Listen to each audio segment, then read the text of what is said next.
Good morning everyone. Ito po ang inyong lingkod, si Pastor Ruel Camia po mula po dito sa Winnipeg, Manitoba, Canada.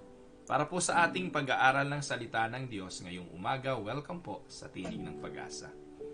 Magandang umaga po kapatid na Nelia Ramos, kapatid na Shirley Kawili, Ate Marie Cruz, Kuya Rodante Kerubin, Ate Vanji Magnaye, Diaconisa Chares Cogalito. Magandang araw po sa inyong lahat mga kapatid. Sa umaga pong ito ay mag-aaral po tayo at ang ating pong pagbubulayan ay how to overcome the pain of loneliness. Ang talata po natin matatagpuan in the book of Isaiah chapter 43 verses 1 and 2. Samahan po ninyo ako at atin po itong babasahin. Ang sabi po ng talata, "Fear not, for I have redeemed you. I have called you by your name. You are mine. When you pass through the waters, I will be with you. And through the rivers, they shall not overflow you. When you walk through the fire, you shall not be burned, nor shall the flame scorch you."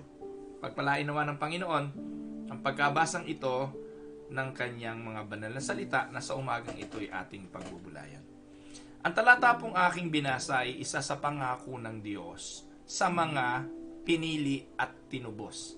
Sabi ng Diyos, huwag kang matakot kasi iniligtas kita. I have redeemed you. Past tense. Ibig sabihin, tapos na yung pagliligtas ng Diyos, yung pagtubos ng Diyos. At ang sabi ng Diyos, kilala kita kasi tinatawag kita sa iyong pangalan at ikaw ay akin. Ang pangako ng Diyos sa kanyang mga pinili sa mga anak ng Diyos, kapag dumaan kayo sa tubig, sasamahan kita. Kapag dumaan ka sa ilog, ano sabi? They shall not overflow you. Pag dumaan ka sa apoy, you shall not be burned, nor shall the flame scorch you.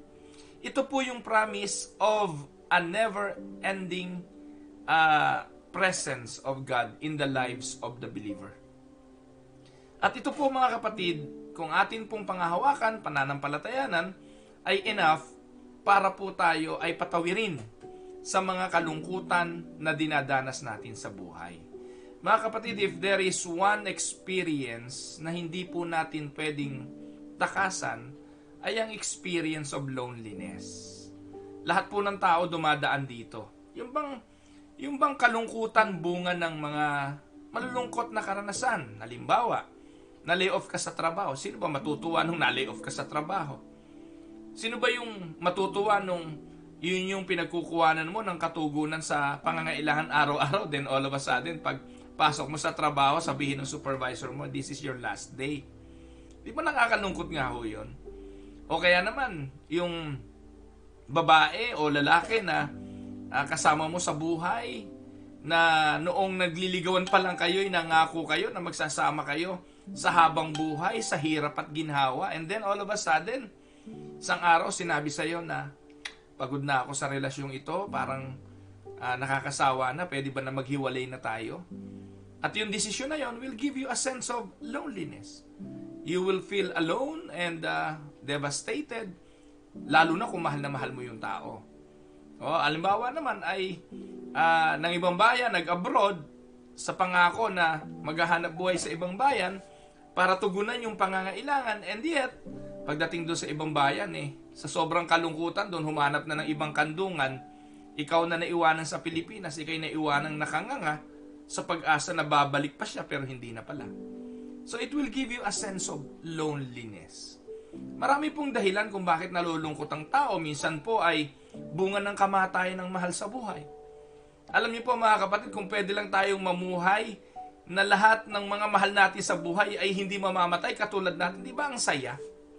Pero hindi po pwede yun Talaga pong may itinakdang panahon ng pagsilang at may panahon ng kamatayan. At yung panahon ng kamatayan ay paghihiwalay, at yung paghihiwalay ay laging malungkot. Wala po namang paghihiwalay na masaya. Kaya napansin ko po yan nung araw, yung mga pamangkin ko at yung mga anak ko, kapag yung sila'y maghihiwalay na. Alam niyo po, pag yung mag-uuwi yan, halimbawa, dumalo kami dun sa bahay ng kapatid ko, naglalaro po yan, sina Yenyen, sina Reb, sina Ru, sa kanilang mga pinsan nung araw. Alam niyo po ba mga kapatid, ang napapansin ko, kapag sila'y maghihiwalay na, ang ginagawa nila, nag-aaway. Para nga naman yung paghihiwalay ay hindi malungkot, siguro yun ang kanilang defense mechanism para labanan yung lungkot ng paghihiwalay. At least maghiwalay tayong magkaaway para hindi malungkot. Pero wag niyo pong gagawin yun. No? Naibigay ko lang po na halimbawa yon. Pero pag mahal mo ang isang tao, kapag gusto mo siyang makasama, ang paghihiwalay ay totoong napakalungkot. Pero alam niyo po mga kapatid, sa kabila ng lahat ng mga bagay na binanggit ko tungkol sa kalungkutan, merong minsan na kalungkutan na napakahirap ipaliwanag. Yung bang tila wala namang dahilan para ka malungkot. Na-experience nyo na po ba yun? Ako po, nung dumating ako dito sa Canada, every time na magbabago yung season, ito po yung season ng fall. Yung fall season po, ito po yung panahon na kung saan nagbabago na po yung kulay ng dahon dahil malamig na po ang panahon nagsisimula ng lumamig, natutuyo na yung mga halaman, yung mga dahon nagbabago kulay from green, unti-unting nagiging brown, nagiging yellow, nag-iiba kulay, hanggang sa unti-unti na po itong maglaglagan. At kapag naglalaglagan po ito, ang panahon laging kulimlim. Ang araw hindi masyadong nagsisisikat at natatakpan ng mga ulap, malamig ang panahon. Ewan ko po, pero ako naranasan ko rin po yon. Marahil hindi lang po alam ng marami kasi mausay din po ako magtago ng damdamin minsan. Ay, ewan ko po, noong mga panahon na kapag gano'n na sitwasyon, napapaiyak po ako. Wala naman dahilan. Lalo na po nung dumating na yung mag-iina ko rito, kompleto naman kami rito. Wala naman dapat ikaiyak. Meron naman pambili ng pangangailangan. Hindi naman kami nagkukulang. Pero ewan ko, minsan yung panahon ay nagiging cause ng kalungkutan na hindi mo malaman kung saan mo hahanapin kung ano ang dahilan. At ito po yung nagiging cause ng despair, at minsan nagiging cause ng depression. At marami pong tao, especially dito sa Canada, at sa, bakit ba ayaw yung aking camera, ayaw mag-focus, sa ibang parte ng North America, ay nakaka-experience po ng ganitong mga kalungkutan. Well, there is a silent wave of despair that is called loneliness na kailangan nating i-address at kailangan nating pag-usapan. Kasi nga po, inevitable naman ito. Hindi ko alam po mga kapatid, kayong nanonood sa akin kung ano pong nararamdaman nyo ngayon, kung anong sitwasyon nyo ng buhay, masaya po ba, may kapayapaan po ba, o may kalungkutan na nararanasan tayo. Alam niyo po, and the society freely talks about any topics. Magbukas po kayo ng social media, magbukas kayo ng Facebook, halos lahat ng topic sa mundo, makikita nyo po at pwede nyong puntahan, aralin, pag-usapan. Pero very seldom na may mga tao po o mga preachers na nagdi-discuss ng subject of loneliness. The subject of loneliness is rarely addressed, even though the pain of loneliness and the causes of loneliness is very, very real. We cannot deny that. At minsan, sa loob ng ating tahanan, may mga pangyayari na pala ng miyembro ng pamilya ay nakasadlak sa matinding kalungkutan, and yet hindi natin a-address at hindi natin natutugunan. Mga kapatid, people in our society tend to deal with loneliness in different ways. Ewan ko po kung paano nyo dinidil ang loneliness. Paano nyo po ba nilalabanan ng kalungkutan? Nung namatay ang tatay ko, mga kapatid, ay ako po yung wala doon sa Pilipinas. As much as I want to go home, panahon po ng COVID, at sa halip na ipamasahe ko yung pera, ipadala ko na lang sa kanila doon, makakatulong pa. So mabigat po yung karanasan na yon. Gusto ko pong makita yung tatay ko kahit sa huling sandali, pero hindi na po nangyari yon. Kaya nung ilang araw na yon na nakaburol yung tatay ko sa Pilipinas, as much as I want to hibernate for a while at magluksa, pero sa dami po ng gawain dito, dahil sa tinig ng pag-asa, alam niyo, hindi ako tumigil nun. Kahit alam kong patay ang tatay ko, nung araw na yon, 3 araw na sunod-sunod, nagtinig ng pag-asa pa rin ako. At nakita niyo po ako dito, siguro napansin niyo na may bahagyang kalungkutan, it is but normal. Kasi may paglisan at may pagpanaw. Iba-iba yung approach natin eh. Ako po, kapag nalulungkot ako, ang ginagawa ko, nagpapaka-busy ako lalo eh. I kept myself busy on doing something productive. Kesa naman doon sa nagpapaka-busy na wala namang nagiging walang napoproduce. Ako po, I try to get myself busy by doing something productive. Some try to ward off the feelings of loneliness by making as many friends as possible. Minsan, ganun ang gusto nila. Nasa grupo ng maraming tao. Kasi nga naman, nakakatulong yung mga presence ng maraming tao. Kaya sa atin sa Pilipinas, uso yung lamay eh. Kasi pag panahon ng lamay, magdadatingan nga naman yung mga tao. Yung iba, totoong nakikiramay, nakikidalamhati sa'yo, aaluin ka at tutulungan ka. Pero yung iba naman doon, naghahanap lang ng sakla. Yung iba doon, naghahanap lang ng sugal. At pupunta ron, hindi naman dahil nakikiramay. Doon lang yun para makiusyoso. Pangit mapakinggan. Yung iba, nakikikape o nakikilugaw kung meron kayong lugaw. Maraming ganon. Pero kahit pa paano, aminin man natin o hindi, nakakatulong din yun dun sa nagluluksa na nakikita niya na sa panahon ng kalungkutan, may mga taong dumaramay at may mga taong nakikita na nakakatulong para maibsan mo ang kalungkutan. Pero alam nyo, inevitable eh. Lalayas po at aalis ang mga taong yon at maiiwanan kayong nag-iisa. Sa mga panahon na yon na naiiwanan ka mag-iisa, wala ka nang malalapitan kung hindi ang Diyos at ang kanyang presensya. Ito naman ang pangako ng Diyos. Alam niyo po, bilang mga mananampalataya, we have hope.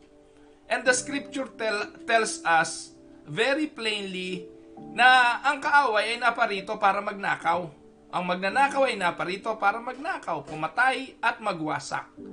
Pero si Jesus naparito hindi lang para magbigay ng buhay, kundi kasaganaan ng buhay. John chapter 10 verse 10. And Christ came to give us hope even in the depth of loneliness. Gusto ko pong sabihin ito sa inyo mga kapatid, kung wala na po kayong malapitan, na-exert nyo na ang lahat ng effort ninyo para pasayahin ang inyong mga sarili, may pag-asa po ng kapayapaan sa ating Panginoong Hesukristo. May mga ilan po akong nabalitaan na pumanaw ang mga mahal sa buhay, ang pamilya po ni Kuya Noel Lapus, ang kapatid po ni Tita Remy Atanasio, at marami pang iba na mga nakaka-experience ng dahilan ng kalungkutan. Pero gusto ko pong sabihin sa inyo ngayong umaga, mahal kayo ng Panginoon, at mga kapatid, makakahugot po tayo ng lakas ng loob at kapayapaan galing sa ating Panginoong Hesukristo.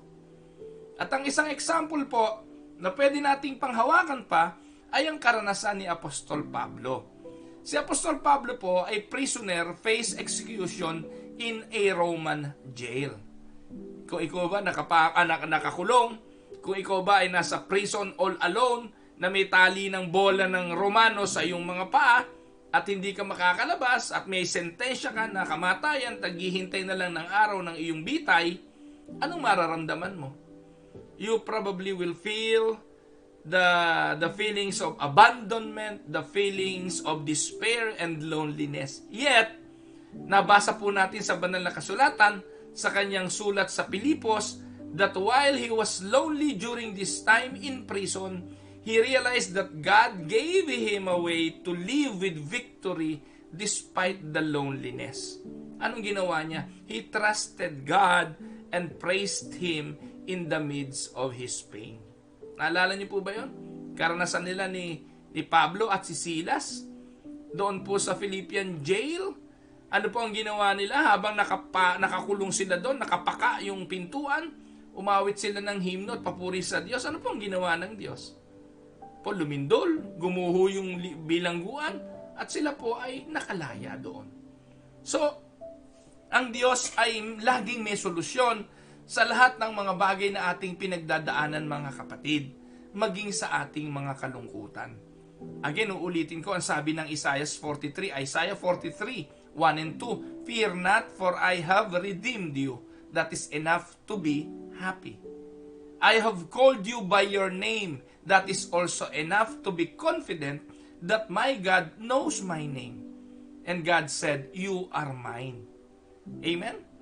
Pag-aari tayo ng Diyos. Ang mga kapatid, imagine ninyo, kung ikaw ay pag-aari ng pinakamakapangyarihan sa lahat, anong dapat mong ipag-alala? Tayo po napakahilig nating kumonect at dumikit sa mga sikat.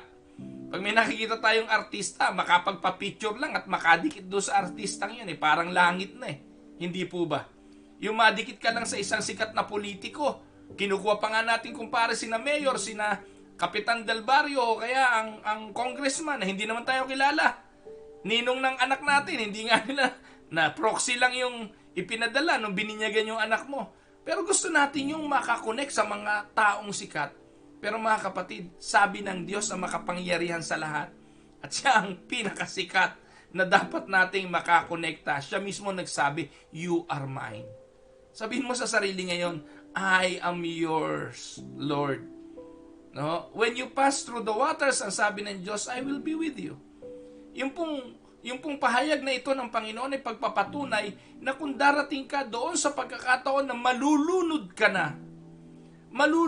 na sa mga bagay na may kinalaman sa buhay, o lunod ka na sa utang, lunod ka na sa mabigat na sitwasyon ng relasyon, lunod ka na sa kalungkutan, kung ano man ang nagiging cause ng pagkalunod mo, ang sabi ng Diyos, "I will be with you. Through the rivers they shall not overflow you. And when you walk through the fire," yung fire, it speaks of trials. No, hindi po ito literal fire, no? Ito po ay apoy ng mga pagsubok, ng trials, ng disappointment, and those things will not burn you down because I will be with you. Kaya yung mga mananampalataya, ang tawag po sa atin, overcomers, mapagtagumpay. Hindi po ba? So, ano pong dapat gawin? No? Ngayon pa lang ako magsisimula, mga kapatid. If you find the wave of loneliness is crashing down on you today, ano ang dapat nating gawin? Tatlong bagay ang gusto ko pong pagtuunan natin ng pansin. Kapag nakakaranas ka ng kalungkutan, ito ang payo ng banal na kasulatan. Number 1, focus your mind on Christ and understand His desire to pour grace into your life. Mag-focus ang ating mga isipan sa ating Panginoong Hesukristo at maunawaan natin na ang layunin lagi ng Diyos ay buhusan ang ating buhay ng biyaya ng pagtatagumpay. Sa Hebrews chapter 4, verses 15 to 16, ang sabi po, "For we do not have a high priest who is unable to sympathize with our weaknesses, but we have one who has been tempted in every way, just as we are, yet was without sin. Let us then approach the throne of grace with confidence, so that we may receive mercy and find grace to help us in our time of need." Kaya, sa panahon ng pangangailangan, sa panahon ng kalungkutan, in the time of great distress, sabi ng Biblia, we have a high priest. At ang high priest na ito, just like every one of us, has been tempted in every way. Yet, siya lang po ang hindi nagkasala. Jesus is ready to give you grace in your loneliness if you will just turn to Him. Maybe it is just an old cliche, pero gusto ko po sabihin sa inyo, it works.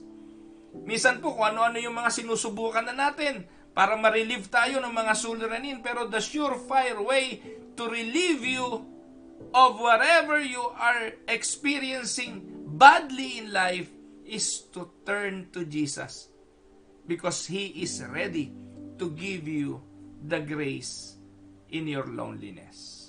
Amen?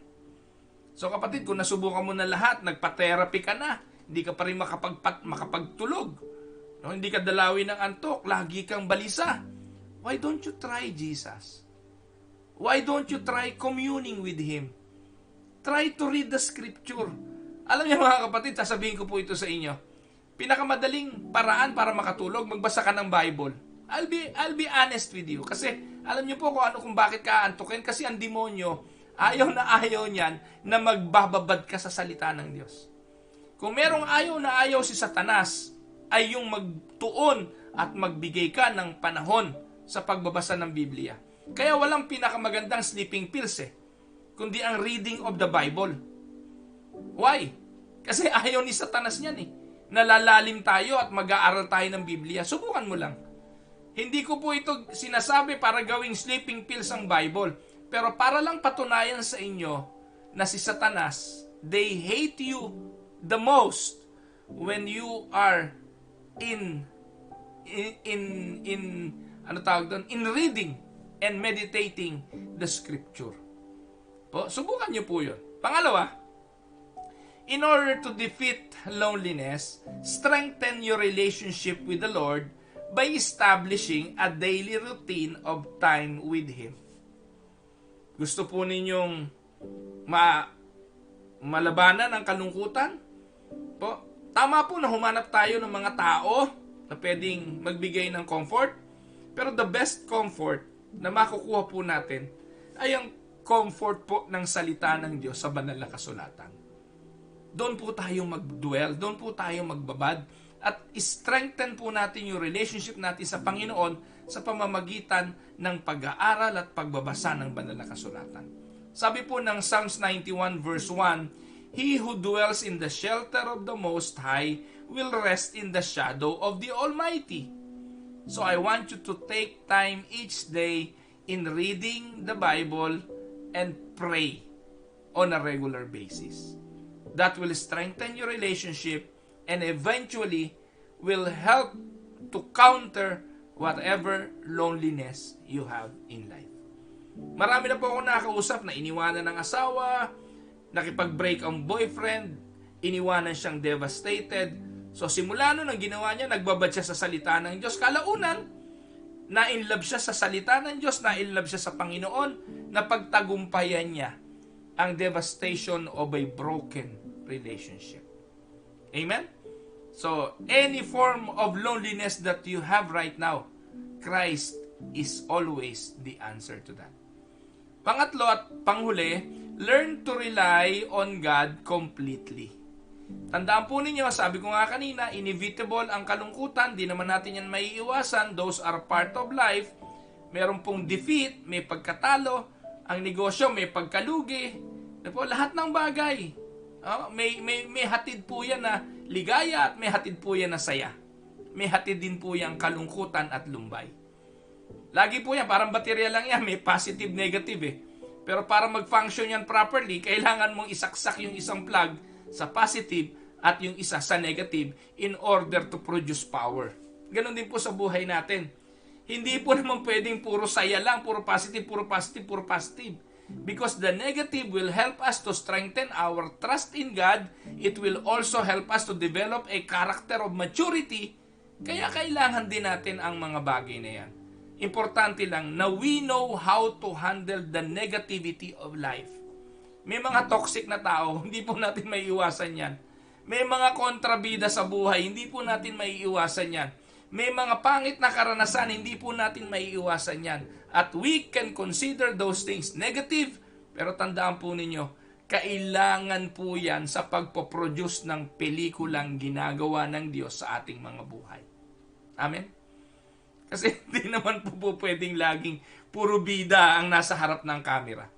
Para gumanda ang istorya, nilalagyan po yan ng Diyos ng mga kontrabida para lalong patibayin ang karakter ng bida. Wala naman pong bida sa pelikula ng buhay natin, kundi tayo, hindi po ba? Pero tandaan po ninyo, hindi laging masaya. May kalungkutan, may mga pagdurusa, pero learn to rely on God completely. Amen? Paborito ko pong talata pagdating sa bagay na yan Proverbs chapter 3, verses 5 hanggang 6. Ano po ang sabi po ng talatang yan? Trust in the Lord with all your heart and lean not on your own understanding. In all your ways acknowledge Him and He will make your path straight. You can always trust God. Kahapon po marami nag-react doon sa ating tinig ng pag-asa kasi ang title Paano wasakin ang buhay? No? Sino nga ba naman ang gustong wasakin ang buhay? So yun po ibinigay ko kahapon, warning. Kung mga gusto nyo wasakin ang buhay nyo, di yun ang gawin nyo. Pero basically, On the other side, kung gusto nyong mapanatiling matibay ang inyong buhay, huwag nyong gagawin yung bagay na binanggit natin kahapon. But this morning, in order to counter the negativity of life, to counter the loneliness of life, trust in the Lord with all your heart. Alam niyo po, there are many other verses of Scripture that will help you or someone you know who is struggling with loneliness. I want you to take some time to read the verses. Babanggitin ko po ito at kung meron po kayong mga pantala, pwede nyo naman balikan ang ang video na ito, pwede nyo itong panoorin uli. Pero I'm gonna list or I'm gonna say some verses na makakatulong. Halimbawa, Deuteronomy 31 verse 6, Joshua chapter 1 verse 5 and 9, Isaiah 41 verse 10, Isaiah 43 verse 2, Psalms 102 verse 1 to 7, Jeremiah 1:8, Hebrews 13:5, Romans 8:31, Romans 8:37. Ayun, ang dami na pong verses niya, no?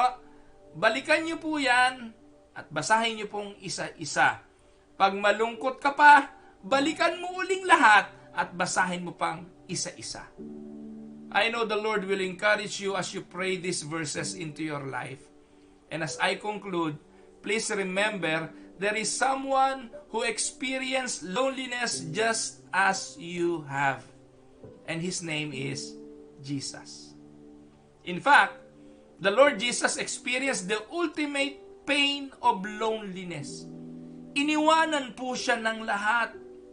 Yung mga nagmamahal sa Kanya, yung Kanyang mga alagad, yung libu-libong mga taong pinakain niya, yung libu-libong taong sumunod sa Kanya during His earthly ministry. But on His time on the cross, even the Father in heaven left Him. He was all alone. And being alone is such a lonely place. But He rested in the promises of God to endure the pain He suffered. Jesus willingly died because of His love for us. He experienced the ultimate pain of loneliness when His Father turned His back on Him on the cross. Ano po ang sabi ng Panginoon? Ama, kung maaari lang, let this cup pass before me. But not my will, but your will be done. Sa human nature, likas na gusto nating takasan ng loneliness. At yung iba, nakakalungkot na ang ginagawang pagtakas ay ang pagpapatiwakal. Hindi po iyon ang solusyon. Ang kalungkutan ay hindi matatakasan sa pagkitil ng buhay. Ang sagot sa mga kalungkutan, 1, focus your mind on Christ and understand that He desired to pour His grace into your life. 2, by strengthening your relationship with the Lord by establishing a daily routine of Bible reading and prayer. And 3, by relying on Him completely. Pag hindi pa rin umubra ang mga bagay na yun, hindi ko na po alam kung anong uubra. Today, you may feel as though everyone has forgotten you. Na-experience ko po yan eh. Pakaramdam ko, pagdating sa ministry, wala akong kakampi. Pagdating sa ministry, pakiramdam ko, ayaw mo all alone. Pero hindi naman po pala yung totoo. Kasi si Elijah, naramdaman din yan eh. Natandaan niyo po ba yung si Propeta Elias? Nung siya po ay na-depress, pakiramdam niya, siya na lang ang propeta eh. Nagtatakbo, tumakas dahil natatakot na siya'y patayin ni Jezebel at ni Haring Ahab. Pero kalaunan, ano nangyari? Sabi niya, gusto na niyang mamatay. Ba't tumakas ka pa? Bakit tumatakbo ka pa sa iyong buhay? So because of the depression, napakatindi ng kanyang kalungkutan, ng pakiramdam niya, nag-iisa siya. Pero ano sinabi sa kanya ng Diyos? Nagkakamali ka, Elias. Meron pang 8,500 prophet na hindi pinatay ng mga propeta ni Baal. I spared almost 8,000 prophets. So mga kapatid, if you feel that everyone has forgotten you, that no one will help you take away the hurt that you are feeling right now. Take note that Jesus is always ready to help you, even in the midst of a difficult times. I pray this morning that you will be able to be joyful always. I will pray continually to give you the heart to overcome the loneliness. For this is God's will for you in Christ Jesus. Amen? Mga kapatid, ang pagpapala, kapayapaan ng Panginoon ang sumaatin pong lahat at ang kanyang pag-ibig ang patuloy po nating maranasan. Tayo po idudulog sa Panginoon, tayo po mananalangin. Amang Diyos na makapangyarihan, papuri sa iyong pangalan. Tinataas po namin ang iyong kaluwalhatian sa gitna ng iyong mga kapulungan. Maraming salamat po, dakilang Diyos, sa pagtugon mo sa mga panalangin namin, sa mga pagtatagumpay namin, sa mga kalungkutan at suliranin ng buhay. At kung may mga kapatid po kami na sa oras na ito ay dumadaan sa mga kabigatan, katulad po ni Nanay Felina Alberto, nilalapit po namin sa sayo, na nawa po completely makarecover siya. Ang sambahayan po ni Kuya Noel Lapus at ni Tita Remy Atanasio, na dumadaan po sa kalungkutan, bunga ng paglisan ng mahal sa buhay, pinagkakatiwala po namin sila sa iyo. Sa oras din ito, si Kuya Danny Paredes ay may karamdaman, may sakit ng katawan, inilalapit ko po siya sa iyo, Panginoon, humihiling ng iyong paghipo at patuloy na pagpapala para sa kanya. Ganon din po, Panginoon, abutin mo po ang kamay ng bawat sa amin, lahat ng may mga pangangailangang material man o pisikal, yung mga tumatangis, bunga ng malaking mga kalungkutan, hayaan mo po, Panginoon, na sa iyong mga kamay ay makasumpong sila ng hipo, ng kagalingan at katugunan. Alam po namin na hindi ka naman nagpapabaya. Sagutin mo po, Panginoon, ang mga panalangin ito ng aking mga kapatid, lalo na yung mga may karamdaman. Sa iyong mga kamay, ipinagkakatiwala namin sila, Ama. Hindi ko po sila maisa-isa ngayon. Subalit alam mo naman na on a regular basis, inilalapit namin sila sa iyo. Pagpalain mo po sila, Panginoon, at maranasan po nila ang kabutihan mo sa kanilang mga buhay. Akin din pong inilalapit, Panginoon, ang kapatid na Nori Orate, ang asawa po ng pamangkin ni Ate Ading Hinido. Panginoon, pwede po ba na paglambingan ka namin, na patuloy mo pong hipuin at iparanas ang kabutihan ng iyong mga kamay. Ang Ate Esther Bautista, ang Pastor John Ocol, at ang marami pa po ng mga mahal naming kaibigan, tagapakinig sa tinig ng pag-asa, na alam po naming dumadaan sa mga problema at suliranin ng buhay. Narinig mo po ang aming pagsamo, narinig mo po ang aming dalangin. Alam mo naman na hindi pa binubuksan, alam namin na hindi pa naman binubuksan ang aming mga labi, ay naandoon na ang iyong katugunan. You are a sovereign God and you know everything, and we trust in you for everything, Lord. Maraming salamat. Sa iyo po ang lahat ng papuri. Sa pangalan po ng aming Panginoong Hesukristo, ito po ang aming isinasamo at idinadalangin. Amen and amen. Maraming pong salamat, mga minamahal na mga kapatid. Magandang araw po, Ate Ai Advincula, kay Eric, pagpalain kayo ng Panginoon. Ganon din po kay Ate Mirna Sinfuente, pagpalain po kayo ng Panginoon. Diaconisa Chares Cogalito, pagpalain kayo ng Panginoon dyan sa Cagayan de Oro. Kapatid na Raquel Bayot, pagpalain po kayo ng Panginoon. Kapatid na Maril Cornejo, kapatid na Lani Tulagan, Kumaring Ami Santos, kapatid na Marivic Mikyabas, pagpalain kayo ng Panginoon. At dalangin natin ang kalusugan at kagalingan ng pamilya, pag-iingat sa inyong mga anak. Ganon din po kay Ate Ellen at Kuya Monching Gonzales, pagpalain kayo ng Panginoon. Kay Ate Nelia Ramos, kapatid na Miriam Galvan, kay Ate Evelyn Cameros, Nanay Hilda Mendoza, kapatid na Esli GP, pagpalain kayo ng Panginoon. O LC, kay LC siguro ito, LC GP. Welcome po sa Tinig ng Pag-asa. Ganon din po kay Kuya Dol at kay Ate LV Paredes. Pagpalain po kayo ng Panginoon. Nanay Belen Olaes, good evening na po pala sa Pilipinas ngayon. Ate Ading Pelizardo, magandang gabi po. Ate Nery Cabral, pagpalain po kayo ng Panginoon. Kapatid na Annalyn Navarro, ayan, pagpalain po kayo ng Panginoon. Welcome po sa Tinig ng Pag-asa. Kapatid na Olivia Alisanco, welcome po sa Tinig ng Pag-asa. Ate Tete Cilia, Nanay Carolina Bukiran, pagpalain po kayo ng Panginoon. Ayan, sabi po niya, weeping may come for a night, but joy comes with the morning. Amen. So, ganun din po, magandang araw kay kapatid na Olive Andamo, kay kapatid na Lomi Ortilla. Kapatid na Tess Asturias, pagpalain kayo ng Panginoon at patuloy po nakasama kayo sa aming mga panalangin. Ate Yoli Kerubin, Ate Agi Victa, Kuya Rodante Kerubin, Kuya Noel Lapus, at sa iyong nanay, pagpalain po kayo ng Panginoon, ang kapayapaan ng Diyos ang patuloy niyong maranasan. Ate Marjorie Almasar, pagpalain kayo ng Panginoon, ang iyong hanap buhay, pati ang iyong asawa. Ganon din po kay Ate Hasmin Lucero, magandang araw po sa inyo. Ate Maricruz, Ate Myra Paredes Libertino, kay Brother Dong Kalunya at ang mga kapatiran natin sa Aristocrat, pagpalain po kayo ng Panginoon. Kuya Eric Maynes, magandang araw po. Kapatid na Bernadette Causaren, Ate Charito Querol, Ate Vanji Magnaye, Kuya Larry Montillano, magandang araw po sa inyo.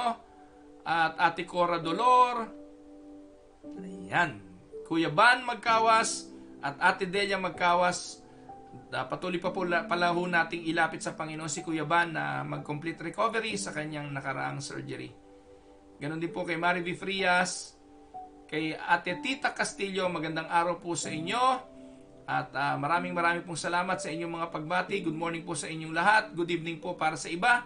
Kuya Sayas Purifikasyon, patuloy pong prayer para kay Ate Alice Purifikasyon, kay Kuya David Sarte Manipol, at kay Laina Bayas. Ayan, maraming pong salamat. Palagi ko po nabati ko ng lahat.